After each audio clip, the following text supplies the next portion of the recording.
प्रभु श्री राम जी ने जब रावण का वध किया तो उसके बाद उसकी पत्नी मंदोदरी का क्या हुआ, उसके भाई विभीषण का क्या हुआ? क्या विभीषण ने रावण की पत्नी मंदोदरी को अपना लिया था? यहाँ तक कि उसके अमूल्य सोने की लंका जो कि उसे शिवजी ने भेंट की थी, उस लंका का क्या हुआ? वही बड़े बड़े जादू रावण के बाएं हाथ की खेल थे, उसका शव आज भी कहाँ और किस हालत में है?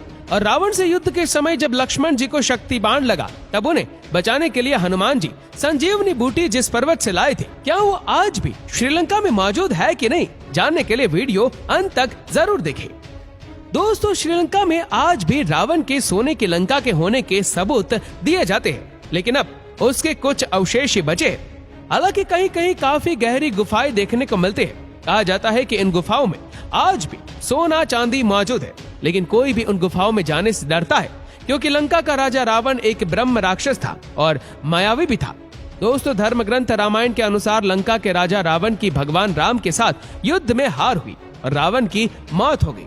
रावण की मौत के बाद लंका में चल रहा युद्ध समाप्त हो गया। श्री राम भी सीता माता को अपने साथ लेकर वापस अयोध्या लौट आए और अपना राज संभालने लगे। रावण की मौत के बाद श्री राम ने अयोध्या लौटते समय रावण के छोटे भाई विभीषण को लंका का राजा घोषित कर दिया था और विभीषण ही लंका पर राज करने लगे थे। दोस्तों, कहते हैं कि रावण की पत्नी मंदोदरी को रावण के मरने का इतना ज्यादा दुख नहीं था, क्योंकि उन्हें पता था कि अगर रावण ने सीता माता को अपनी कैद से आजाद नहीं किया तो श्री राम के हाथों रावण की मृत्यु निश्चित है। एक बार मंदोदरी ने रावण से इस बात को कहा भी था कि सीता एक पतिव्रता स्त्री है और इस तरह किसी पतिव्रता स्त्री पर अपनी गंदी नजर रखने का मतलब ये है कि आपको अपनी जान से भी हाथ धोना पड़ सकता है। लेकिन रावण एक अहंकारी पुरुष था। उसने सीधे मंदोदरी से कहा कि मैं असीम शक्तिशाली हूँ, वो बनवासी मेरे आगे कुछ भी नहीं है। अगर वो यहाँ आते भी है तो उन्हें अपनी जान से हाथ धोना पड़ेगा। दोस्तों, श्री राम ने विभीषण को लंका का राजा बनाया तो राम जी ने मंदोदरी को सुझाव देते हुए कहा कि तुम विभीषण से शादी कर लो, लेकिन उस समय इस बात के लिए तैयार नहीं हुई और उसने लंका में ही अपने आप को कैद कर लिया था और कई महीनों तक कैद रही। लेकिन फिर कुछ समय बाद कैद से निकलकर उसने खुद ही विभीषण से शादी कर ली थी और लंका की महारानी बन गई थी। हालांकि लंका की महारानी वो पहले से ही थी, लेकिन अब विभीषण लंका राज्य में कोई भी फैसला लेने से पहले मंदोदरी से जरूर सलाह मशवरा करते थे और इस बात से मंदोदरी काफी खुश रहती थी। कहते हैं कि रावण की मृत्यु के बाद विभीषण ने लंका की हर क्यारी में माता तुलसी का पौधा लगवाया था और सभी लंका वासियों को श्री राम का गुणगान करने को कहा था, जिसके बाद वहां पर रावण के साथ साथ लोग श्री राम का भी गुणगान करने लगे थे। दोस्तों, कहते हैं कि श्रीलंका एक शापित जगह है और वो देश कभी पूर्ण तरह से फल फूल नहीं सकता, क्योंकि उस जगह कुछ शाप लगा हुआ है कि लंका और उसके आसपास की भूमि में कोई भी पूर्ण रूप से खुशहाल नहीं रह सकता है। वहाँ पर किसी न किसी चीज की कमी रहेगी।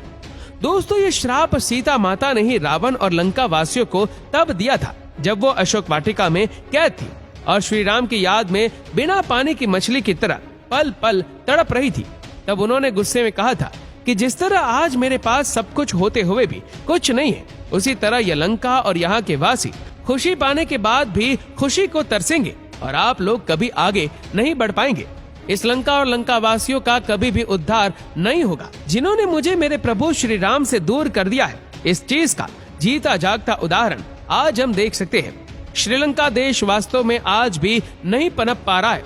दोस्तों, जब श्री राम और रावण का युद्ध हो रहा था और विभीषण के कहने पर जब श्री राम जी ने रावण की नाभि में तीर मारा और रावण मरणासन अवस्था में गिर पड़ा, तो रावण के मरने के बाद उसके शव को राक्षस लोक के कुछ राक्षस उठाकर ले गए। कहते हैं कि रावण का शव आज भी राक्षस लोक में रखा हुआ है और राक्षस योनि में जन्मे कुछ बड़े राक्षस रावण को जिंदा करने के लिए पूजा अर्चना में लगे हुए हैं। दोस्तों, ब्रह्मा जी के दिए हुए वरदान के अनुसार रावण अमर था, लेकिन कहते हैं कि रावण खुद ये चाहता था कि श्री राम के हाथों उसकी मृत्यु हो, क्योंकि वो जानता था कि अगर उसकी मौत भगवान के हाथ होगी तो उसे इस राक्षस योनि से छुटकारा मिल जाएगा और उसका उद्धार हो जाएगा। इसलिए उसने जानकर भी सीता माता को अपनी कैद से आजाद नहीं किया। दोस्तों, रावण जरूर एक राक्षस जाति का था। उसने जरूर सीता माता को छल से उठाया हो और उसके मन में सीता माता के लिए जरूर गलत भावनाएं थी, लेकिन उसने कभी भी सीता माता को हाथ भी नहीं लगाया था और ना ही उन्हें बलपूर्वक अपनाने की कोशिश की, क्योंकि उसे पता था कि यही उसके लिए मोक्ष का द्वार है। पुराणों की माने तो रावण को ये भी पता था कि आने वाले समय में राम जी, उनके छोटे भाई और संपूर्ण वानर सेना से उसका युद्ध होने वाला है।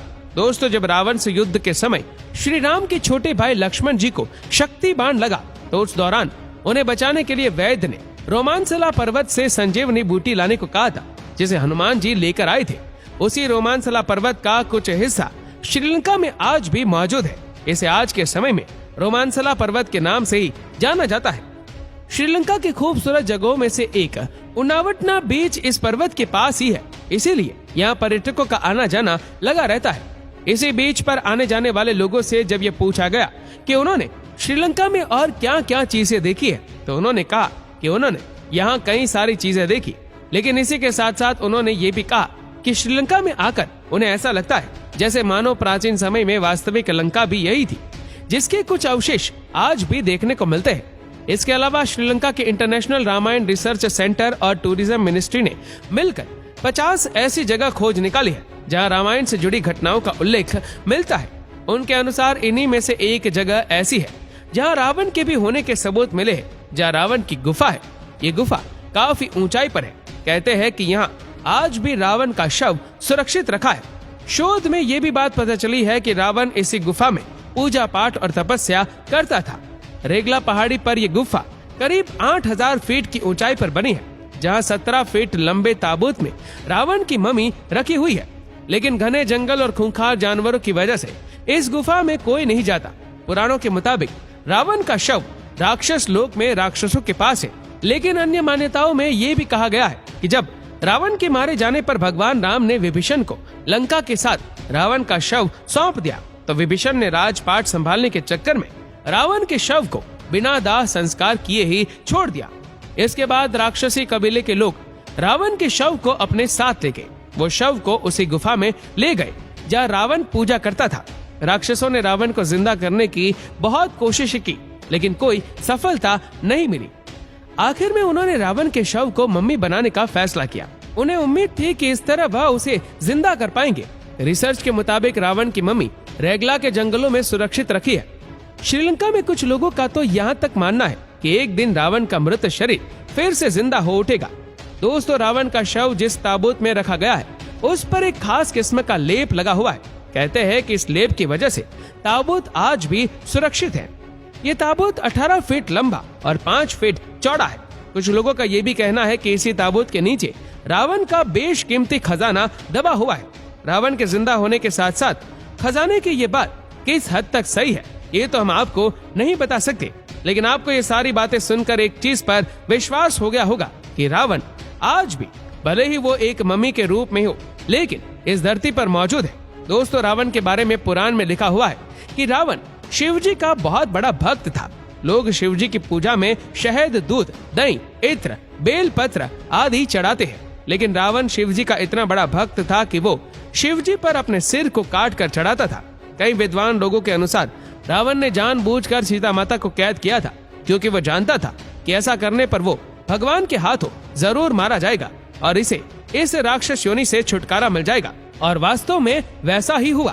दोस्तों, रावण एक राक्षस के साथ साथ एक ज्ञानी पंडित भी था। कहते हैं कि उसे वीणा बजाने का बहुत शौक था। शिव जी की आराधना के बाद रावण अक्सर वीणा ही बजाता था, लेकिन उसके जीवन की एक गलती ने उसके जीवन को ही खत्म कर दिया। इन सब के बावजूद आज भी रावण की पूजा होती है। तो दोस्तों, आपको ये वीडियो कैसा लगा हमें नीचे कमेंट करके जरूर बताएगा। और इस वीडियो को आप अपने तक सीमित ना रखें, जितना हो सके इस वीडियो को शेयर करें फेसबुक पर, व्हाट्सएप पर, यूट्यूब पर। और ऐसी ही और भी इंटरेस्टिंग वीडियोस को फेसबुक पर देखने के लिए हमारे पेज को आज ही फॉलो करें। धन्यवाद।